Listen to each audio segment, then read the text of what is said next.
तो किसी का नूर बह रहा है, किसी का सिंदूर बह रहा है ना। इतनी भी ज्यादा।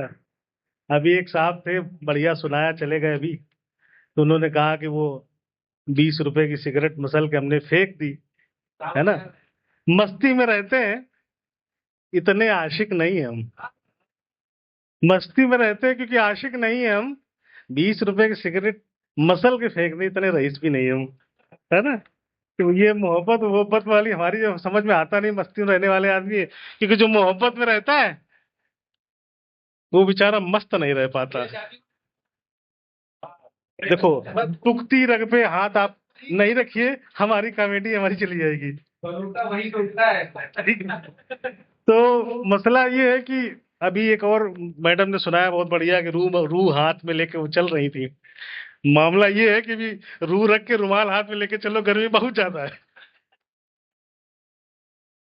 है ना। अच्छा, कल परसों एक पिक्चर रिलीज हुई हुई, भूल चूक माफ। किसने किसने देखी भाई? कोई नहीं देखा? नहीं देखा है, कोई अच्छी बात है।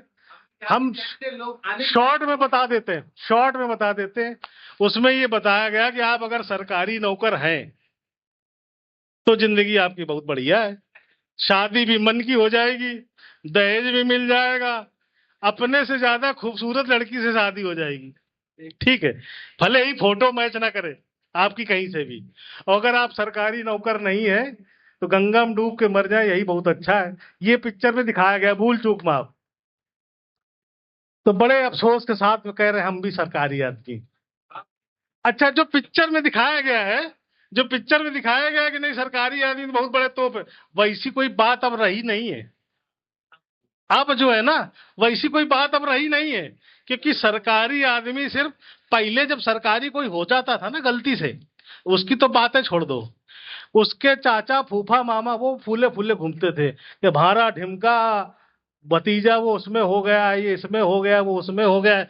मतलब इतना ज्यादा उसके बातें। और वो उस लड़के को तो कहने दो, दहेज भर भर के लोग आ रहे हैं गाड़ियों में लड़की का रिश्ता लेके।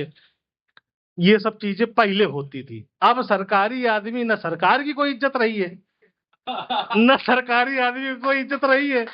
दोनों ही इज्जत विहीन हो गए हैं। तो हम भी सरकारी आदमी जब हुए और घर से बाहर निकले एकदम सीना चौड़ा करके, ना कोई आकाशवाणी हुई, ना किसी ने कोई तारीफ की, न ढोल ताशा मंजीरा बजा, बल्कि एक कौवे ने काव तक नहीं किया। ऊपर से बगल वाले चौरसिया जी बोले कि हमारा जो भतीजा है अमेरिका में, वो 2 करोड़ का पैकेट पाया, तुमको कितना दाल रोटी भर का तो मिल जाएगा ना। तो चौरसिया जी वो छोटे लाल हैं। छोटे लाल जानते कौन होते हैं?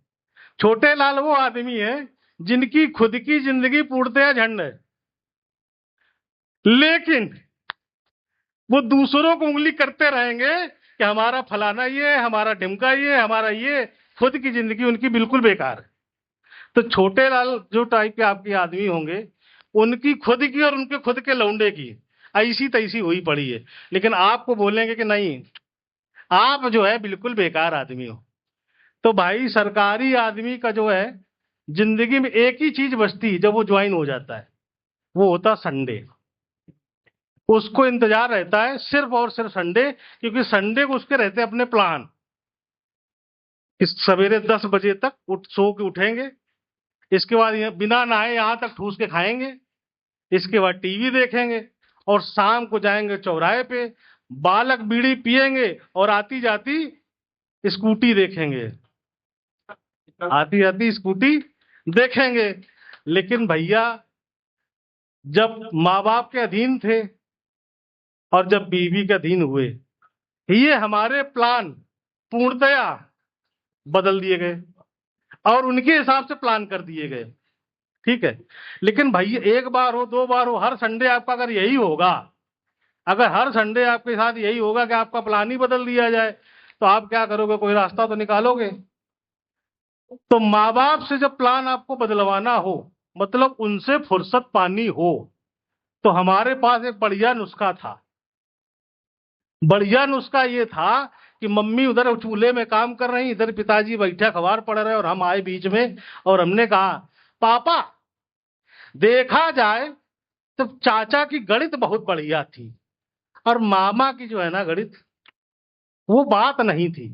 अच्छा, पिताजी दुनिया में ऐसे का आदमी है जो आपकी किसी भी बात से एग्री नहीं कर सकते, लेकिन अगर आप मामा को चूतिया साबित करने में लग जाएं तो पिताजी बहुत फुल एग्री होते कि नहीं बेटा, बहुत सही कह रहे हो आप। और पिताजी अगर ये कह के मुस्कुरा दिए और माता जी ने अगर देख लिया कि नहीं पिताजी मुस्कुराए, हमारे भाई की बेइज्जती हो रही, तो समझ लीजिए कि माता जी अपने पिताजी, आपके पिताजी मतलब आपको अपने पति के साथ वो ऑपरेशन सिंदूर कर देंगी। इसके बाद जब उनका आपस में भारत पाकिस्तान हो गया तो आपको मिल गया टाइम और आप अपने प्लान एग्जीक्यूट कर सकते हो। और पत्नी के साथ में क्या है भाई, पत्नी के साथ में मामला सीज फायर का नहीं, थोड़ा दिमाग लगाना पड़ता है। सवेरे उठे, चाय बना दी खुद, ठीक। इसके बाद बस आप साले साहब का नाम ले लीजिए,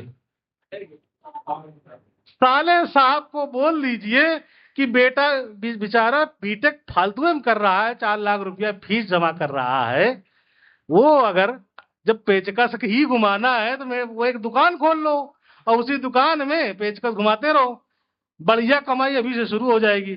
इतना आपका कहना हुआ, आपकी पत्नी का मुंह फूल जाएगा, पूरे दिन आपसे बात नहीं करेंगी, और बात नहीं करेंगी तो काम भी नहीं बताएंगी, और जब काम नहीं बताएंगी तो आप जो है पूरे दिन के लिए फ्री हो गए। इस तरह से आपका हो गया हैप्पी संडे। तो हैप्पी संडे, थैंक यू। बहुत बहुत धन्यवाद अमित भैया।